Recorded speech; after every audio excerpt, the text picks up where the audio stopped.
Hello, I'm Tiandra Thompson, and I am with the group that has cocaine and crack for the drug interaction portion of this class. Cocaine and crack. Today, I want to talk about cocaine and crack, not just as drugs, but as something that has affected people, families, and communities. The topic is personal for me.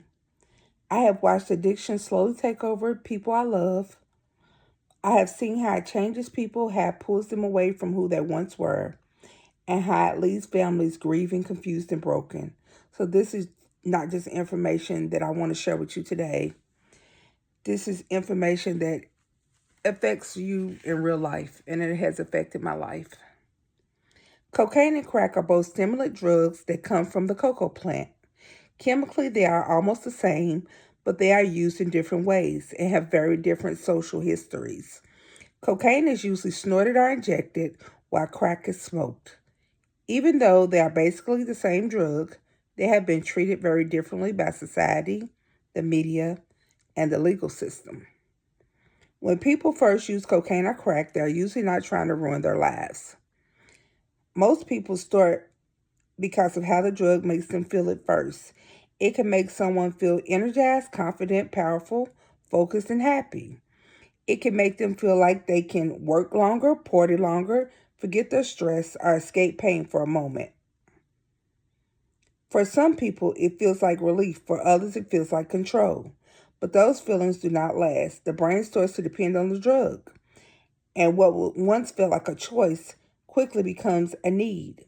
What started as a boost turns into something they feel they cannot function without. That is when the cycle of addiction begins. The risks of cocaine and crack are serious and often deadly. Physically, these drugs put extreme stress on the heart and the brain. They can cause heart attacks, strokes, seizures, irregular heart rhythms, dangerously high body temperature, and sudden death, even in people using for the very first time. Smoking crack can damage the lungs and throat, and snorting cocaine can destroy the inside of the nose and sinuses. Mentally, cocaine can cause anxiety, panic, depression, paranoia, hallucinations, anger, and psychosis. After the high fades, many people experience a crash where they feel empty, hopeless, and exhausted. That crash is one of the biggest reasons people keep using, not to feel good, but just to stop feeling bad. And then there are life consequences. People lose jobs, they lose trust, they lose their families, they lose housing, they get arrested, and they lose themselves altogether. Crack is often linked to faster addiction because it reaches the brain more quickly. That is one reason it has been associated with more severe patterns of use and more visible social harm. But to understand cocaine and crack, we also have to understand the history. In the late 1970s and early 1980s, cocaine was seen as glamorous. It was common known for the nightlife and business spaces and was viewed as a rich person's drug. When crack appeared in the mid 1980s, it spread rapidly through low income communities. This led to a major public health crisis, mass incarceration, broken families, and racially unequal drug laws. Crack users were punished much more harshly than powdered cocaine users, even though the drugs are basically the same thing. By the 1990s, cocaine use declined, but it never disappeared. Today, cocaine use is rising again in the United States, especially among young adults. One of the most dangerous changes is that cocaine is now often mixed with fentanyl without the user even knowing.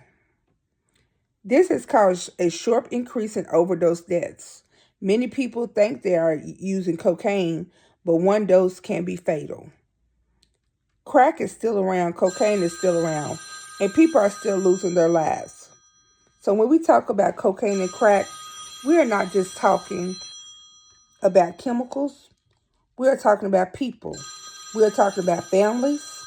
We are talking about pain that spreads far beyond the person using the drug. Yes, these drugs may offer a temporary feeling of confidence, energy, or escape, But the cost is real. They take your health, they take your relationships, they take your future, and sometimes they will take your life. This is why we have to talk about this honestly. We have to talk about the facts, but we also have to be compassionate, because behind every statistic is a real person, and behind every addiction is a real story. Thank you for listening to mine.